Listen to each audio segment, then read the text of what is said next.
Hello, this is Ron Paul with your weekly update for Monday, February 17th. Last week, Federal Reserve Chairman Janet Yellen testified before Congress for the first time since replacing Ben Bernanke at the beginning of the month. Her testimony confirmed what many of us suspected, that interventionist Keynesian policies at the Federal Reserve are well entrenched and far from over. Mrs. Yellen practically bent over backwards to reassure Wall Street that the Fed would continue its accommodative monetary policy well into any new economic recovery.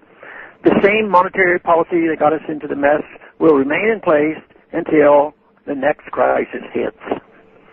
Isn't it amazing that the same people who failed to see the real estate bubble developing, the same people who were so confident about economic recovery that they were talking about green shoots 5 years ago, the same people who have presided over the continued destruction of the dollar's purchasing power never suffer any repercussions for the failures they have caused.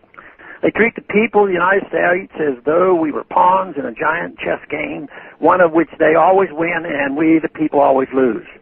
No matter how badly they fail, they always get a blank check to do more of the same.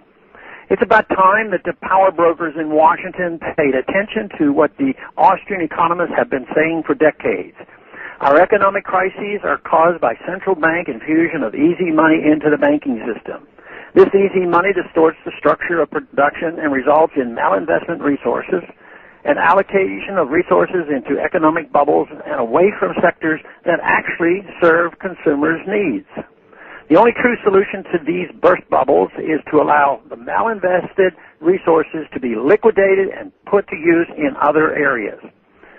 Yet the Federal Reserve solution has always been to pump more money and credit into the financial system in order to keep the boom period going. And Mrs. Yellen's proposals are no exception.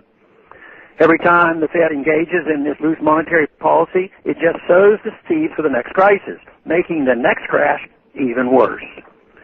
Look at the charts of the federal funds rate to see how the Fed has had to lower interest rates further and longer with each successive crisis.